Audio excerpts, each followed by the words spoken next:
the opening shloka of Ishavasya Upanishad, that is, Ishavasyamidam sarvam yatkincha jagatyam jagat tena tyaktena bhunjitha ma gridha kasya svittanam.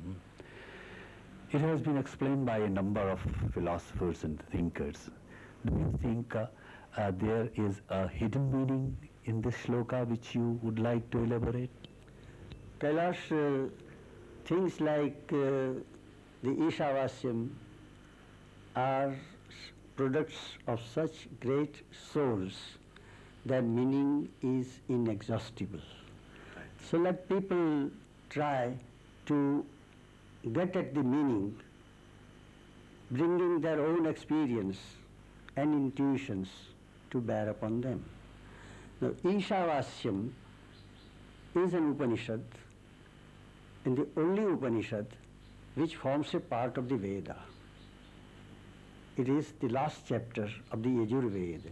Krishna Yajurveda. Yajurveda has two branches, but Yajurveda is concerned with sacrifices and the hymns concerning sacrifices. It is activity, action.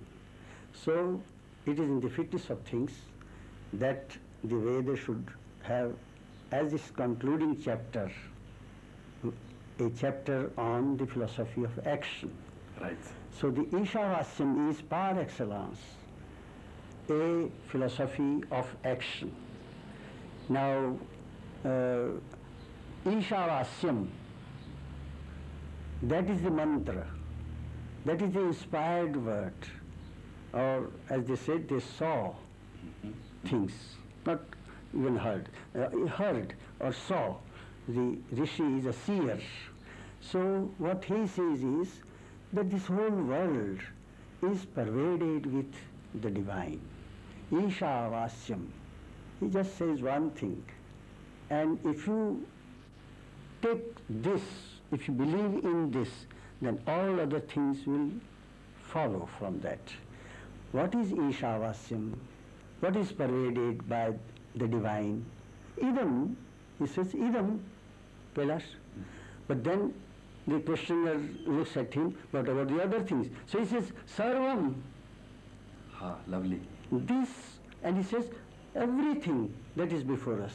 But what about things which will come and things which were there? So he says, Yat kincha jagatyam jagat. All that is moving, jagat, from gam to go. All that is going, all that is moving, all that is in the move. The things that appear and disappear. Appear for a moment, appear for a million years, but then again they too disappear. So this mobile procession of things, all those things are pervaded by the divine. Right.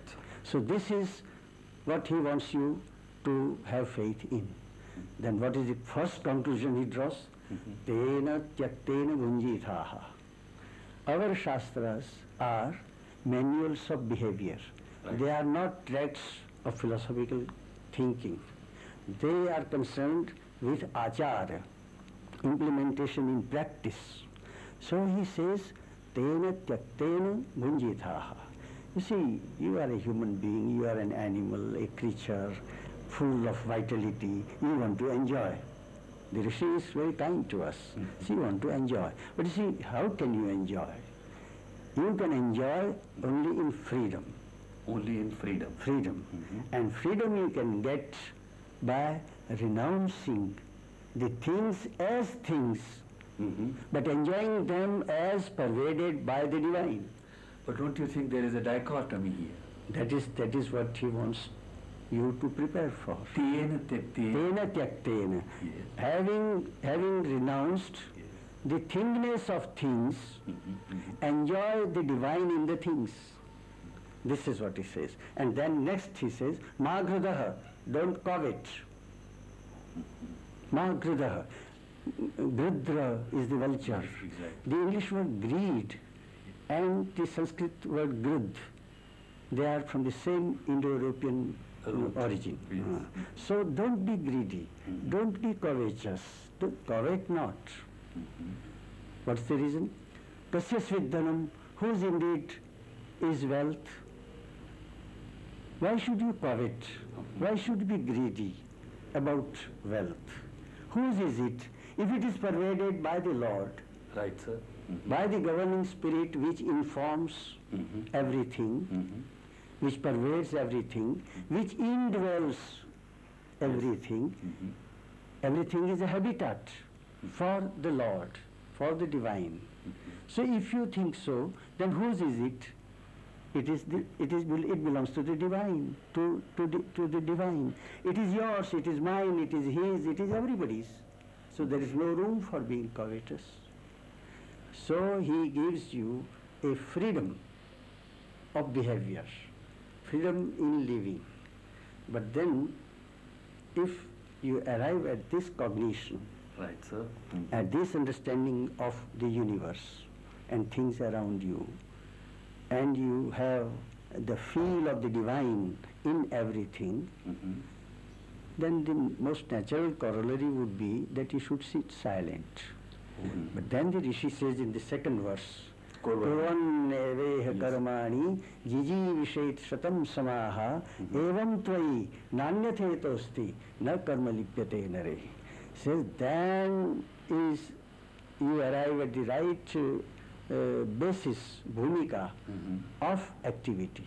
Because now you will act from freedom, not for yourself, not from personal, private Right, sir.